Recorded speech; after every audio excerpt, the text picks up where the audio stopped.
Hi అండి, అందరికీ నమస్కారం. ఓం శివాశక్తి ఛానల్ తెలుగుకి స్వాగతం. ముందుగా అందరికీ ఓం నమ శివాయ.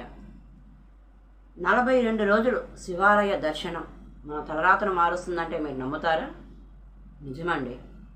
42 రోజులు నమ్మకంతో భక్తి శ్రద్ధలతో శివాలయ దర్శనం చేసుకుంటే మనకున్న ఎన్నో సమస్యల నుంచి గట్టెక్కవచ్చు. ఇది నేనేదో కల్పించుకొని మీకు చెప్పట్లేదు, ఇది నా అనుభవం కూడా. మరి దీని విధి విధానాలు ఏమిటో తెలుసుకునే ప్రయత్నం చేద్దాం. మరి ఈ రోజున ముందుగా శుచిగా శుభ్రంగా మన ఇల్లు వాకిలిని శుభ్రం చేసుకొని స్నానం చేసి ఇంట్లో దీపారాధన చేసుకొని చక్కగా భార్యాభర్తలు ఇద్దరూ శివాలయానికి వెళ్ళండి.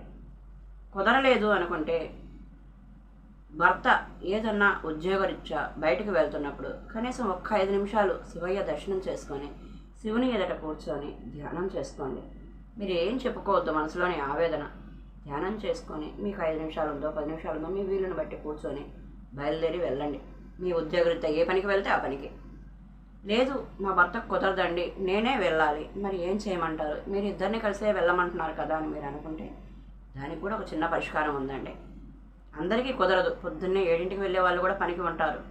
అలాంటప్పుడు యథావిధిగా మీరు భర్తని పనికి పంపించేసుకొని ఇంట్లో చక్కగా దీపారాధన చేసుకొని ఆయన ఒక టవల్ ఉంటుంది కదా, అది చక్కగా కుడివైపున భుజానికి వేసుకొని వెళ్ళి ముందు నవగ్రహాలకి 9 ప్రదక్షిణాలు చేయండి. మీకు ఏదైనా శ్లోకం వస్తే స్వామివారిని పఠించండి.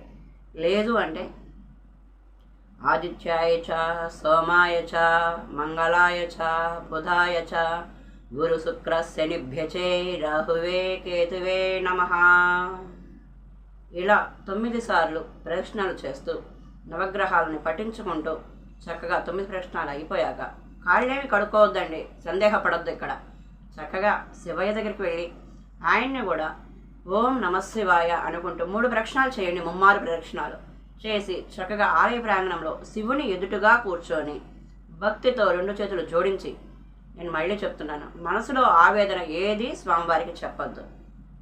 ఎదురుగా కూర్చోండి చక్కగా ఓం నమశివాయ ఓం నమశివాయ ఓం నమశివాయ. లేదా మీకు ఇంకేదన్నా నాగేంద్ర హారాయ త్రిలోచనాయ అంటారు, అలా మీకు ఏదైనా పద్యం వచ్చినా చదువుకుంటూ స్వామివారిని చూస్తూ రెప్ప వేయకుండా ధ్యానం చేయండి. 5 నిమిషాల 10 నిమిషాల 15 నిమిషాల చక్కగా ఏ ఆలోచన మనసులోకి రానియకుండా కూర్చొని ధ్యానం చేయండి. అక్కడ మనకు తెలియని ఏదో మనసులో ఆవేదన తీరినట్టుగా, మనసులో భారం దిగిపోయినట్టుగా ప్రశాంతంగా అనిపిస్తుంది మనకి. మరలా ఇంకొక మాట అండి,